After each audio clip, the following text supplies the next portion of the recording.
right, so we've listed out the problem possibility. We've listed out the idea that you as an individual suck at seduction. And this is costing you money, it's costing you time, it's costing you energy, it's costing you clients, it's costing you market share, it's costing you paranoia, chargebacks on your credit card machines, and clients that ultimately have buyer's remorse from buying from you. We don't want that shit. Over to another place where clients actually say thank you. They want to buy. They're appreciative of the opportunity to buy. And they literally say thank you to you for the opportunity to buy from you. Well, to pull this off, there are some foundational principles that you have to actually think through. And it takes us into the world of psychology, because these principles, without these mindsets inside of your own brain, then any of the production strategies we're going to talk about, the plan, or anything inside of this course series when it comes to strategic seduction and when it comes to getting better leads, higher quality leads, and then converting those leads into cash, it won't fucking matter. Okay, because your brain's going to get in the way. Do you understand this? Like, your brain will fuck this up. If you don't see how in your mind what the foundational principles are that support it, then you'll end up doing things that don't make sense, or you'll even do things that should make sense and should work but don't work because you're fucking it up with your own psychology. So our first principle we're going to look at are two words: power versus force. Now, this is an actual book by a man by the name of Dr. Hawking. And Power versus Force is a book I studied back almost 12 years ago. And inside of it, there is this entire study around this concept of power versus force. And it's actually a vibrational study where they're actually studying through muscle testing. They're studying in the way they deal with people and engage with other people, how it works in business, how it works in marriage and relationships. But ultimately, this idea of power versus force. Now, when we look at power, I'm going to have you consider that power itself is a conversation of capacity. When we look at force, it is not just the power of capacity, but force is the capacity to compel things to happen. So while we have capacity, we have compulsion. Right? Capacity brings about a deeper conversation of agency.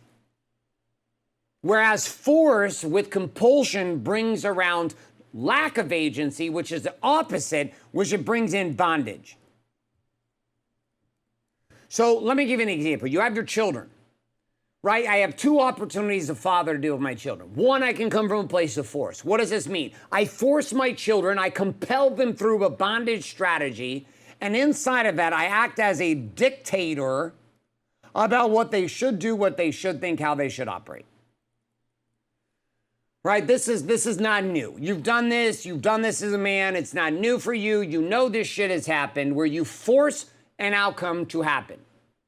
Then the opposite. You have the situations as a father where you've stepped in and your capacity is expanded. Your awareness is higher. Your agency is higher. And agency meaning the ability to make decisions. And inside of that, instead of being a dictator, you become a director. A director is guiding the action. A dictator is forcing the action. And this idea of power versus force sits at the core of all my successful marketing. It sits at all the core of all my successful relationships. It's how I persuade my team members. It's how I deal with you as a client. It's how I engage my wife. It's how I engage my children, which is this constant teeter-totter battle that you face every single day. Do I come from a place of power? Do I come from a place of force? Force itself has a foundation of manipulation. It has a foundation of motivation. And it is a foundation of lies. Whereas power is a foundation not of manipulation, it is a foundation of persuasion.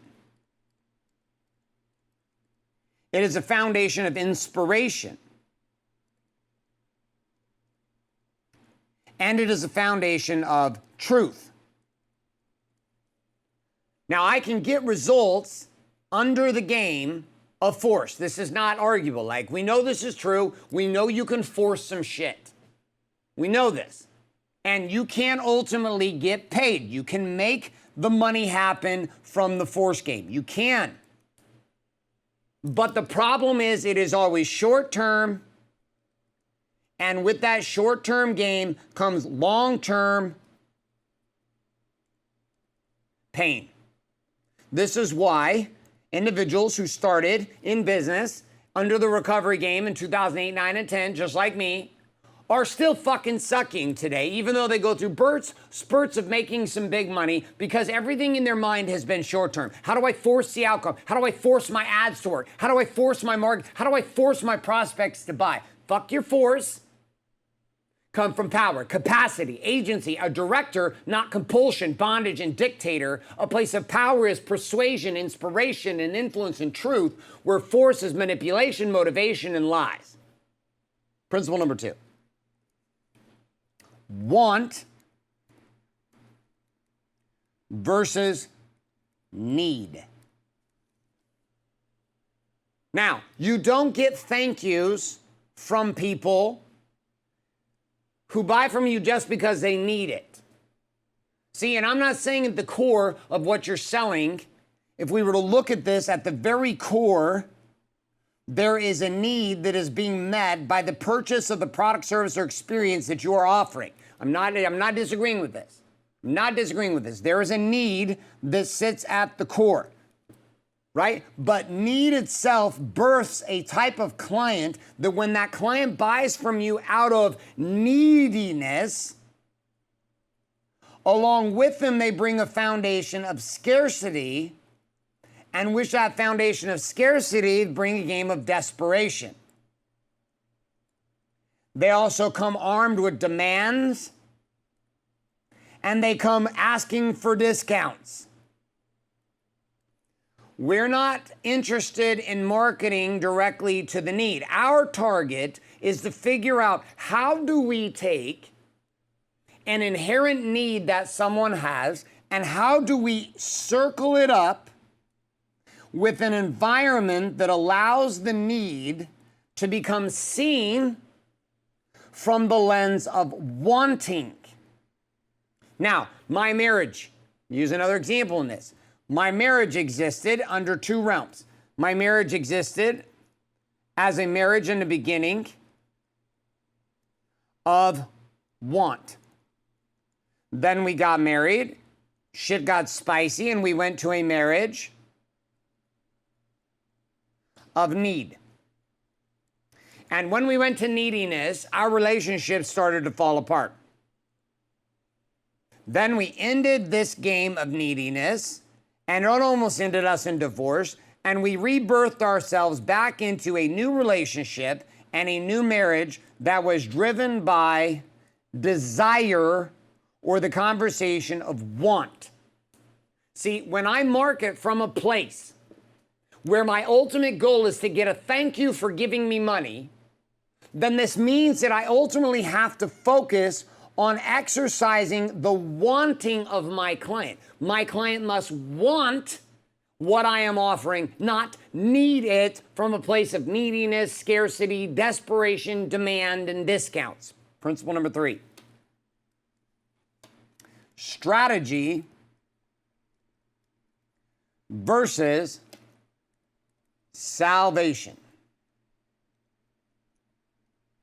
Now again, we look at these 2 words, okay? First, let's take a look at salvation. Now, first time that I was introduced to this conversation was a religious conversation in Jesus Christ and this idea of being saved, and that Jesus died on the cross for my sins, and inside of that, I have earned a gift of salvation that I cannot earn simply through one act, which is the accepting of the offering and the gift of the atonement and the salvation found through Jesus Christ, okay? Now, if you're a Christian, you believe that, great. What is ultimately the topic of salvation? What does the cross ultimately symbolize? That here you are sitting in a place that you cannot help yourself, and there is this void between you and this place over here called paradise. And no matter what you do, you cannot transcend the gap between where you are today and this place where you could be arched over here in this land called paradise. You cannot do it. So what enters in is salvation. And salvation is the bridge that takes you across to this place of paradise given to you as a gift from someone else to you. Now, we look at this inside of marketing, and a lot of individuals use salvation-driven marketing.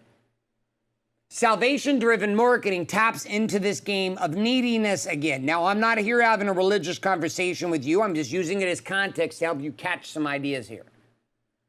If your marketing and the way that you sell is creating a salvation feel for the client, you are fucking in trouble. Because this ultimately leads into a game in which you are going to be held in one side exalted for being a savior. You're going to be held high up on a mountaintop and told that you saved my life. There's a little mountaintop. But guess what follows right after that? Well, exaltation is followed up by one interesting game, which happens for saviors, which is the game of crucifixion. So a lot of the chaos that exists in a lot of marketing and sales is the fact that people are offering it from a place of salvation, desperation, neediness. I can save you from yourself versus strategy. And strategy is about positioning a clear problem, and then with that problem, painting a clear possibility, and with that clear possibility, presenting a path, and then inside of that path, giving a person an opportunity to pursue or to choose to move forward. Meaning, the power is in you. You're not helpless. The strategy around this means that I'm going to deliberately lay down the fact that you can liberate and save yourself. Now, again, don't get tied up in the religious side of this with me. I'm just using this example. The strategy, salvation says you can't do it. Someone else needs to do it for you. Got it. But in your marketing, if that's what you're doing, you're fucked. So the flip of this then is that we're offering up a strategic way of seducing you through the problem, to the possibility, with a clear path and an opportunity to choose the path, choose the direction. This leads us into principle number 4. Principle number 4 is patience versus panic. So let's look at these two words. Panic is an energy. And is an energy that is rooted in scarcity. It is rooted in desperation. And the crazy part about running your marketing game and your sales game from panic, and people tend to do this when you come to their bank account and their bank account is empty and they have no money. Worst time in the world to be marketing, yet at the time you need to be, is a place you come from panic, energy of scarcity, desperation, I have no money, etc. And you start to operate from a place in which you compress the gestational flow of the evolution of the client. It might take 3 months for them to be ready, but you fucking think they should be ready. They saw your ad this morning and they should buy from you tonight. Not the case.